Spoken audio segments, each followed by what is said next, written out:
Hey everybody, Dave here. I'm excited to let you know about yet another fascinating podcast coming to the CyberWire network. It's called Eighth Layer Insights. Our good friend Perry Carpenter is the host and creator of this new show.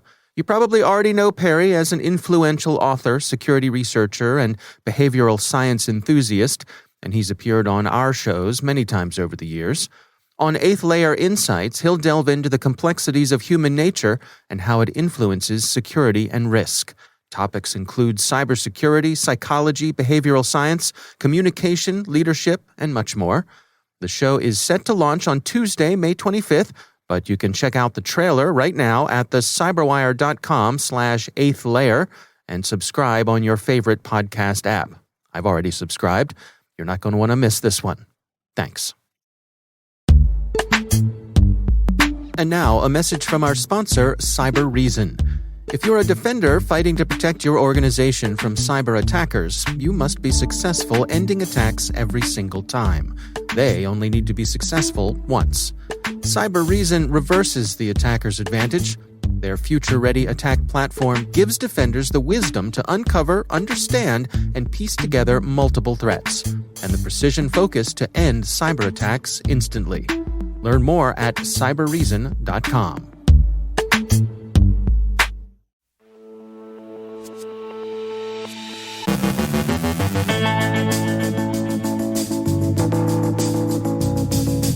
Colonial Pipeline corrected yesterday's IT glitch, and its CEO explains the decision to pay the ransom, a rundown of recent ransomware activity, a watering hole for water utilities, credential harvesting and cryptojacking in the cloud, a banking Trojan spreads from Brazil to Europe, Joe Carrigan looks at keyboard biometrics, our guest Dotan Nahum from Spectral on shifting left in security development, and the metaphysics of attribution.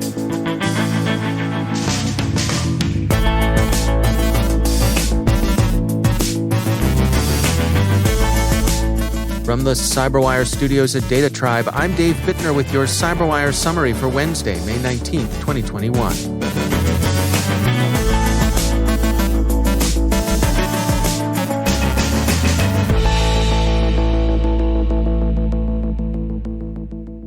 After a brief disruption caused by an IT problem yesterday, Colonial Pipeline tweeted that it had quickly resumed full service and that the brief interruption was not the result of a cyber attack. The company said, quote, "Our internal server that runs our nomination system experienced intermittent disruptions this morning due to some of the hardening efforts that are ongoing and part of our restoration process. These issues were not related to the ransomware or any type of reinfection." End quote. Colonial's CEO Joseph Blount confirmed to the Wall Street Journal that he did authorize payment of $4.1 million in ransom to the company's extortionists. The urgency of restoring service, combined with the company's uncertainty about how extensively its systems had been compromised, drove the decision. He acknowledged that deciding to pay the ransom was difficult, that he knew the decision would be controversial, but he judged the situation analogous to the challenge of restoring service after a natural disaster, like a Gulf hurricane. In this case, however, the disruption was more widespread than what the company usually sustains in a hurricane.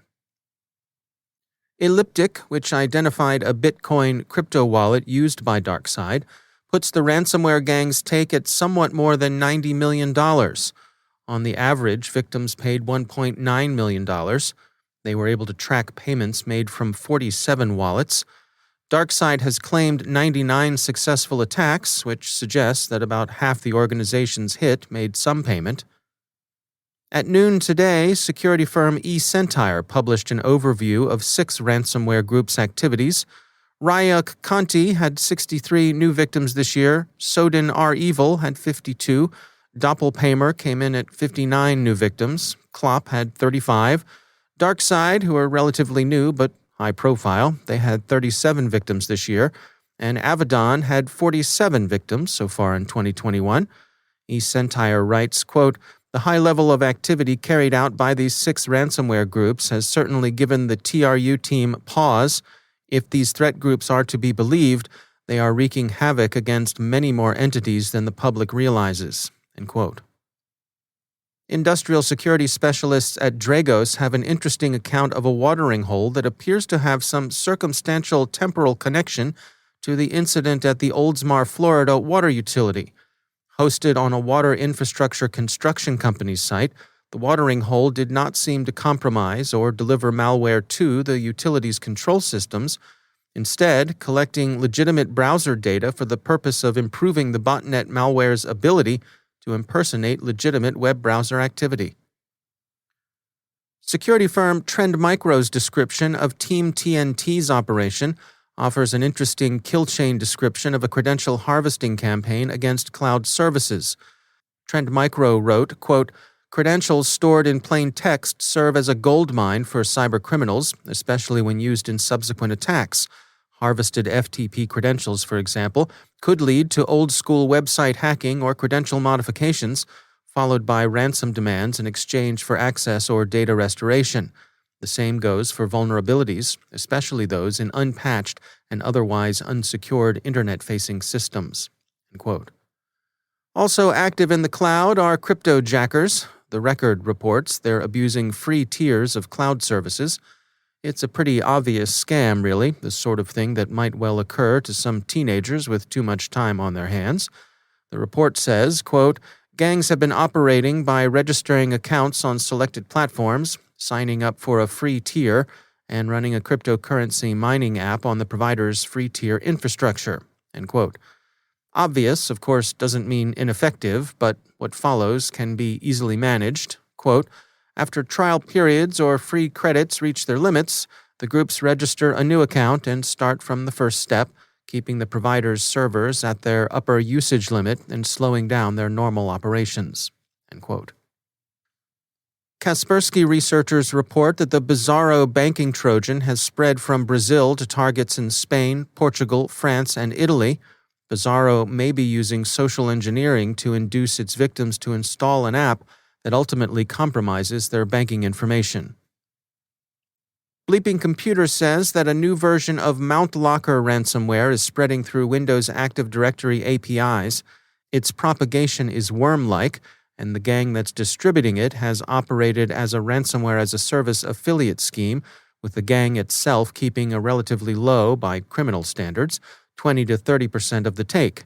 In March of this year, a new group, AstroLocker, surfaced to deploy a new version of Mount Locker.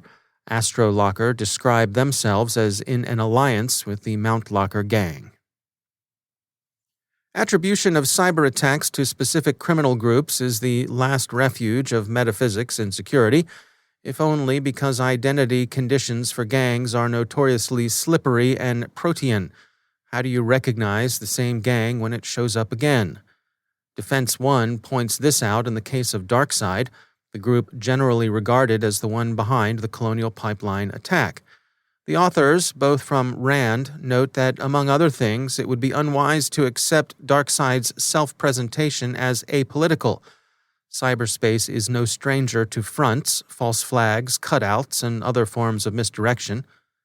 Krebs on Security notes some evidence of, at the very least, a desire on the part of DarkSide to avoid getting on the wrong side of the Russian organs. Quote, "DarkSide, like a great many other malware strains, has a hard-coded do-not-install list of countries which are the principal members of the Commonwealth of Independent States, former Soviet satellites that mostly have favorable relations with the Kremlin." End quote. More to the point than friendly relations with Moscow, which a number of the former Soviet republics decidedly do not enjoy, is the kind of linguistic slop that could facilitate collateral damage to Russian organizations. Better to avoid anyone using Cyrillic characters. And such damage is something a gang operating at the sufferance of the Kremlin, even if not working under state direction, would in all cases want to avoid. Cyber Reason finds DarkSide's claims to follow a high-minded Robin Hood-esque code of ethics implausible. The gang's communiques suggest that they didn't mean to impose any hardships on individuals, regular Janes and Joes in the line at the gas station. Quote, "If they are to be believed, all they saw was another slow-moving, wealthy target. They were pirates, they tell us, not privateers, and certainly not a nation-state navy.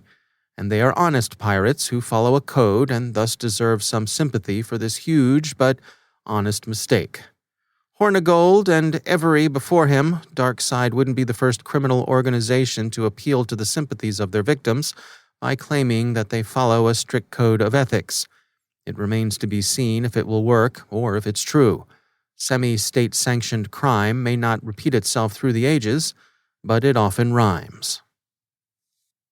And finally, Sergei Narishkin, director of Russia's SVR, told the BBC that not only was Russia not behind the SolarWinds compromise, but that, in fact, the American intelligence services were. Probably. And the British services, too.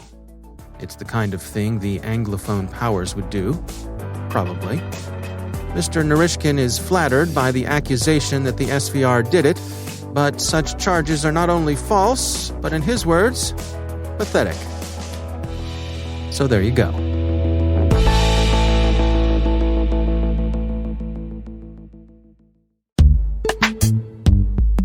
And now, a word from our sponsor, ExtraHop, stopping breaches with cloud-native network detection and response. Let's face it, cyber criminals have the upper hand, and the most advanced ones have already made it past your defenses. When advanced threats like SolarWinds Sunburst compromises your business, you need a strategy. Tune in to ExtraHop's session, Building a CISO Response Strategy to Advanced Threats, at the RSA Conference on May 19th, and learn real, applicable strategies to build resilience against advanced threats. Find session details and learn more about ExtraHop's presence at the 2021 RSA Conference at extrahop.com/RSAC21. That's extrahop.com/RSAC21. And we thank ExtraHop for sponsoring our show.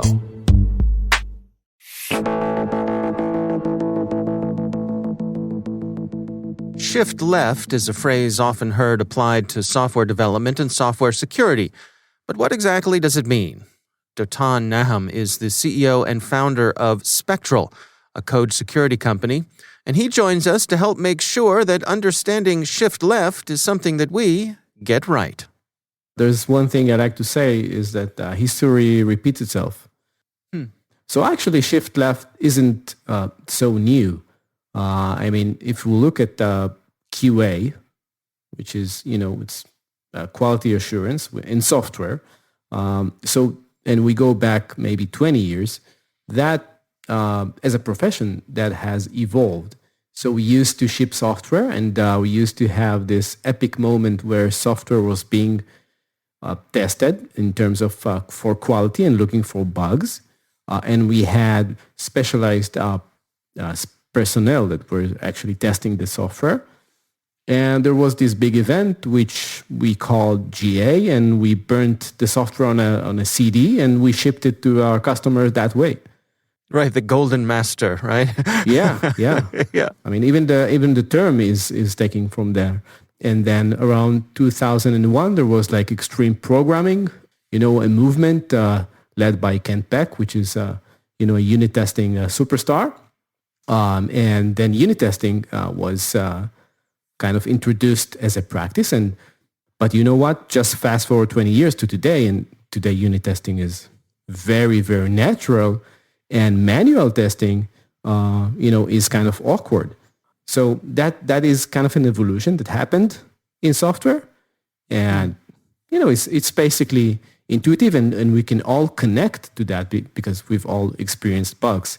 So in that terms, shift left is how do we break this epic event called testing security in production, or getting an audit, or getting a pen tester, and how do we take that thing and kind of bring it toward the start of development process. So the actual term of shift left refers to moving it earlier in the process, having it not be something that happens at the very end. Correct. So it assumes that left is the beginning and the right is the end, like reading an English sentence. And actually the left side is actually the left side of the software development lifecycle. Which means the left side is the start and the right side is whatever, like deploy to production and ship your software. So is this the shape of things to come? I mean, does it seem as though overall the industry has recognized that this is the way they should be heading? Yeah, I mean, it's all about optimization. I mean, every society, every organization, everything that needs to produce is actually, if you look at this in a philosophical way, is trying to optimize. And we're running out of things to optimize, right? So scale, that was an issue like back in 2011 up to 2014. And it's still kind of an issue, but, back then databases, document databases, and all kinds of new databases were emerging just to compensate for the scale problem that was caused by the network effect, that were building their own Facebook and Twitter was born and social networks were emerging every now and then. But it's kind of, so where's the scale problem these days? You hardly hear of apps, organizations that are crashing due to scale problems these days, where in 2014 it was kind of a couple times a quarter. And so it looks like security is the next thing to optimize, and that is what's happening. That's Dotan Nahum from Spectral.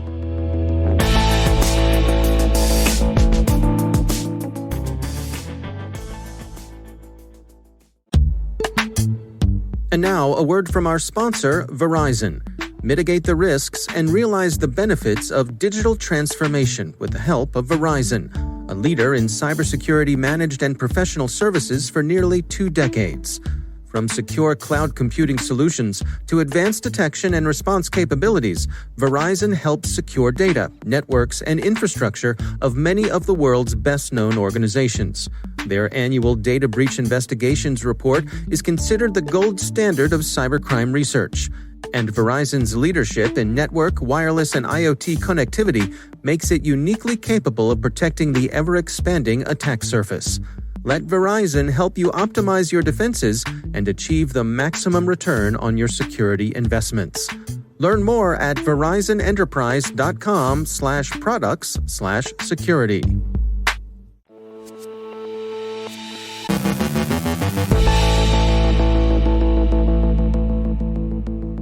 And joining me once again is Joe Carrigan. He's from the Johns Hopkins University Information Security Institute and also my co-host over on the Hacking Humans podcast. Hello, Joe. Hi, Dave.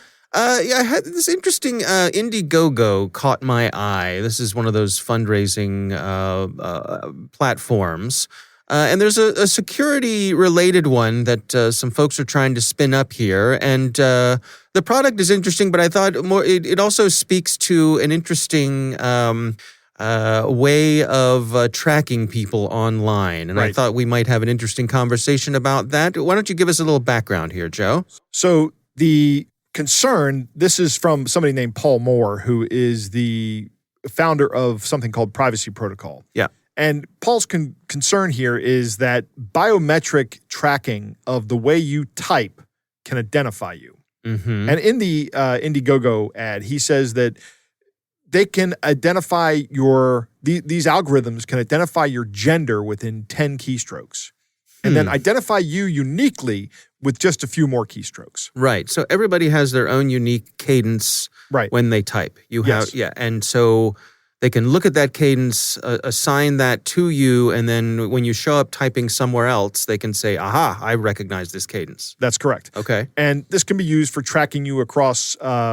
different platforms. I am almost positive that some of the social media sites out there are already using this kind of thing to identify you online, even without your knowledge. It can be done locally with JavaScript on in your web browser. So your computer actually does the processing to send back the fingerprint to the AI algorithm that then does the comparison, and from there on, they've got you. There's an interesting article that Paul links to in here from Ars Technica from way back in 2015. Do you remember 2015, Dave? Vaguely. It's from Dan Goodwin. It's how the way you type can shatter anonymity even on Tor. Okay.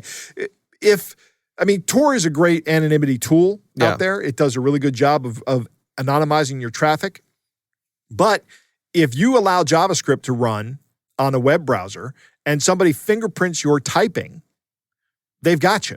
They've got you they've identified you, and your privacy is gone. It doesn't matter how many different Tor nodes you're coming through. If they have a way of saying, who is this? This is Dave Bittner. Right. Then guess what? They know it's you. I mean, it's like you go to Facebook and log in from Tor.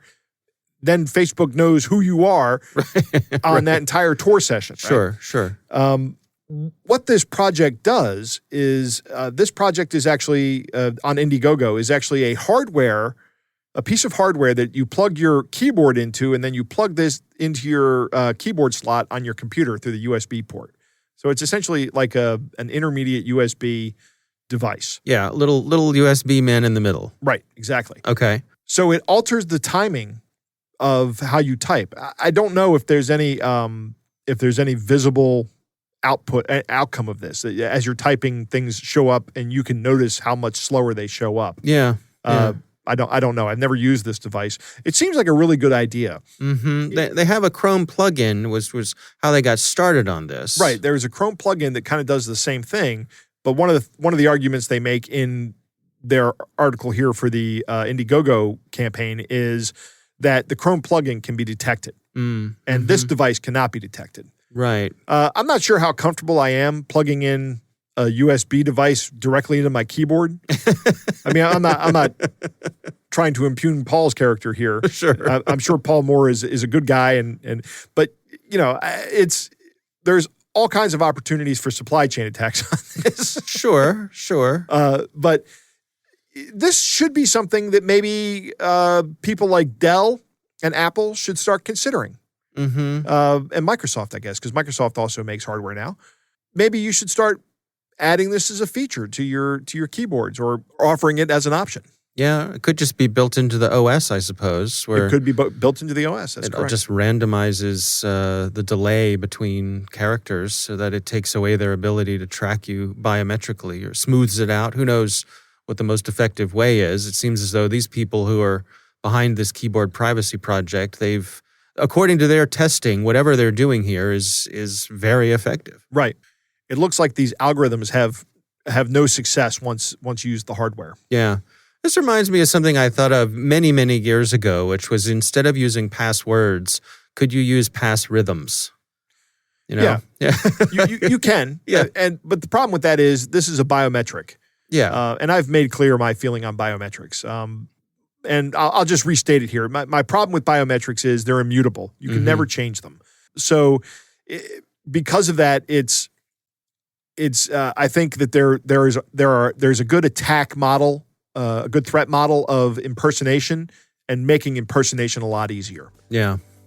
Particularly with these rhythms. If I can identify the biometric rhythm with which you type, I can impersonate it very easily. Yeah. All right. Well, it's an interesting project. Again, it's over on Indiegogo. It's called Keyboard Privacy if you want to chase it down.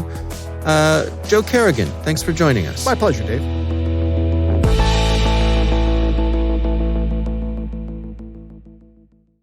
Funding for this CyberWire podcast is made possible by RSA Conference, where the world talks security, happening this week. Through global events and year-round content, RSAC connects you to cybersecurity leaders and cutting-edge ideas for a safer, more secure future. Learn more at rsaconference.com/cyberwire21.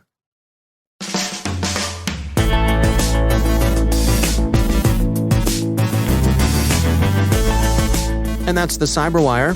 For links to all of today's stories, check out our daily briefing at thecyberwire.com. The CyberWire podcast is proudly produced in Maryland out of the startup studios of Data Tribe, where they're co-building the next generation of cybersecurity teams and technologies.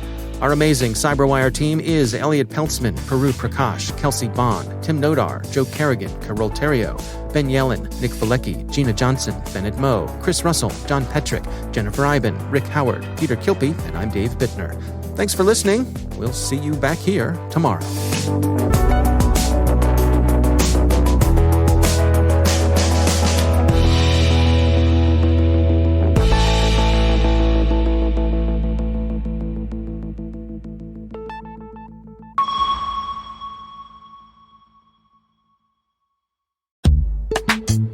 And now a message from our sponsor, CyberReason. If you're a defender fighting to protect your organization from the dark forces of cyber attackers, it might seem attackers have the advantage. To win, they only need to be successful once. As a cyber defender, you must be successful in ending attacks every single time. CyberReason reverses the attacker's advantage. They put the power back in your hands. Their future-ready attack platform gives defenders the wisdom to uncover, understand, and piece together multiple threats, and the precision focus to end cyber attacks instantly on computers, mobile devices, servers, and the cloud. Wherever your organization's data is being threatened, CyberReason is ready to win the battle against cyber attacks, with you and for you. Join them and the world's leading companies. Together, we are the defenders. CyberReason. End cyber attacks. From endpoints to everywhere. Learn more at cyberreason.com/cyberwire. And we thank CyberReason for sponsoring our show.